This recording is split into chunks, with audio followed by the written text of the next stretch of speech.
Okay, today I am making my signature steak and gravy dish. I went through the preliminaries just so that I can speed the video up. But basically you start with chopping your steak. Some people make theirs into specific cube sizes. That really doesn't matter. Just make sure that your steak is chopped. And I also chop my mushrooms. So once my steak is salt and peppered, garlic salt, onion salt, pepper, whichever you use, seasoning salt. I don't particularly use that because my family doesn't use salt, but we do powder. Then you flour your beef, lightly flour. You don't want it soaked in flour, but just enough to more or less just cover it. And then you begin to put it in your pan with your oil that has already been heated. Okay. This flour that you're browning your chicken in and your beef in also gives you your base to your gravy. So that's the first step. So I'm getting that all seasoned in. My daughter was going to watch me do it because both she and my daughter-in-law tried it and said it didn't come out quite right. So this is the next best thing because she's still asleep, so I'm not going to wake her up. They had a long day yesterday of swimming and all that good stuff with the family. So I'm just going to, again, just handful, just roll it in the flour and just put it in the pan to cook. Right, so you're doing most of the browning takes place in the frying pan and most of the cooking takes place in the crock pot. So you really got, if you want to make this dish and you want your meat to be super tender, you got to start it early. Now for this particular batch, I have about 2.5 to 3 pounds of meat. It depends on the size that you're making it for. You can double it, or you can lessen it if you're only making, if it's only a small amount of folks that you're going to, feed, or if it's just for yourself. Obviously, you wouldn't need that much steak. Okay, so then I get that in my pan, and I stir it around, and that's it in here, sizzling. And then you just a little more flour. Flour you got to play by ear. I never put too much in my bowl to start because I don't want to have extra. And it's easier just to pour more in than to try to pour unused flour back into a bin. Besides, that's not really cool. All right, so put the rest of our steak in.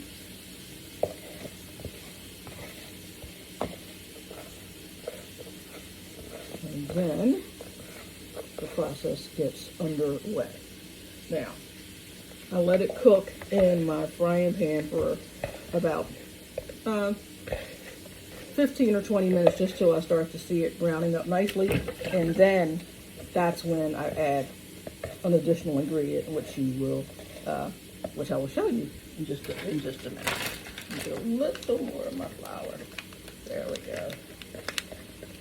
Don't want a whole lot, just enough to lightly coat it, basically, is what I'm looking for. That's the look that I'm going for with this.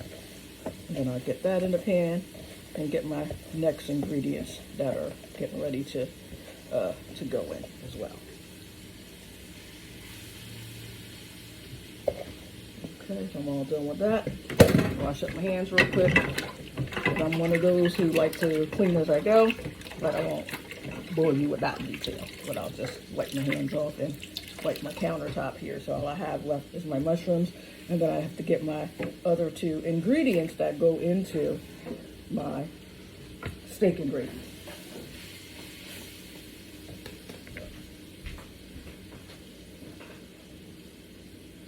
Okay. Cream of chicken. I have chicken on my brain this morning. Cream of mushroom soup and onion soup mix. Doesn't have to be Lipton. It can be whatever store brand you have. They work just as well. But basically, you will need both of these to make your sauce. And we'll add that in just a couple of minutes. Obviously, I'm not going to go through the whole process of it cooking for 4 to 5 hours. But basically, I just want to give you an idea of how this process goes so that you can make it at home. My girls can make it at home.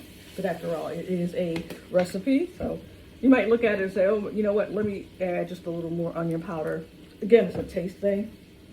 Since I don't use salt, I have to use a significant amount more of powdered spices because I don't use salt. Okay, so that looks good to me.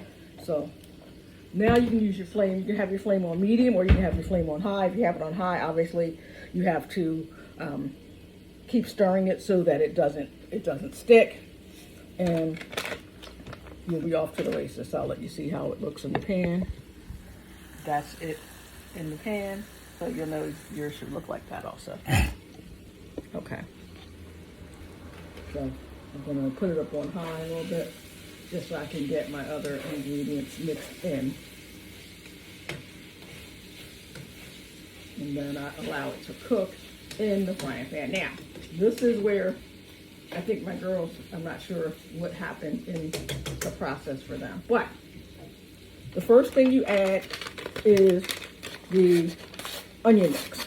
Now, you can even use the onion and mushroom mix, but I prefer to add my own mushrooms, so I typically just use the onion, and so it's a soup mix, and you just sprinkle it in the pan over top of your steak. Now, this is very salty in and of itself, so really you don't have to add salt to this recipe. And then what I do is I use this little pouch that it was in to add water.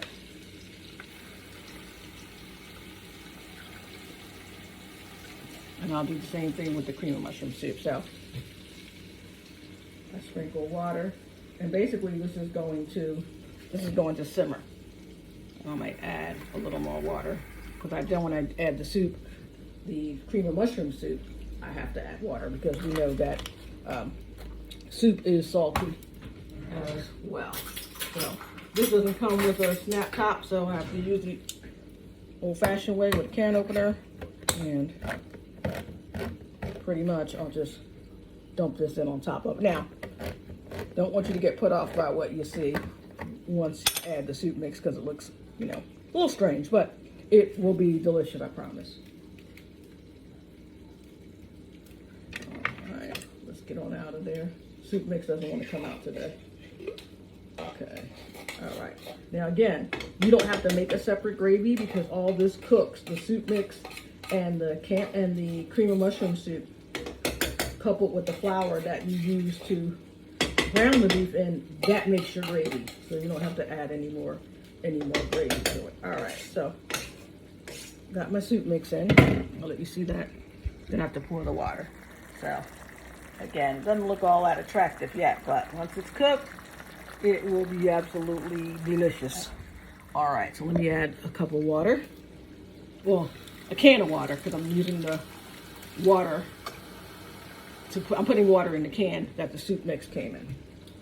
All right, so then I pour that in and basically stir that around, and then you let that cook. And I leave it on low for about an hour, and then I'm going to put it in the crock pot and let it do the rest of the cooking in the crock pot. And it will thicken up so nice, and the meat will be so tender. It's absolutely delicious. So, like I said, again, when you first look at it, you just see some of the clumps of the cream of mushroom soup, but you should get a nice light brown color, or you can use the golden mushroom soup too, and you will get a dark color. So what I do before I put the lid on it is, lastly, I dump in my mushrooms. And if you like onions, you can add onions. Some people add green pepper, so it's more like comes up like a pepper steak and gravy, which is awesome too. I have done that. I'm just not doing that today, but that's a way of cooking it as well. And there it is with the mushrooms in it. I'm trying to get a better picture so you can see it, with the mushrooms in it. Let's try again. There we go. And you can hear it starting to bubble up. So I'm going to turn it down because I want it to slow cook. And then I want to put it in the crock pot. So that's pretty much the basic stages of it. And as it cooks more, you can taste your gravy to see, because obviously this meat is not done. So after about an hour, I will take it from the stove and put it into my preheated crock pot. I also have my crock pot preheating while I was cutting up my steak and getting it seasoned, all of that. I have my crock pot cooking. So then it should cook up, and typically I let it cook anywhere from 4 hours. So it's a meal that you want to start early so that your meat will be super tender.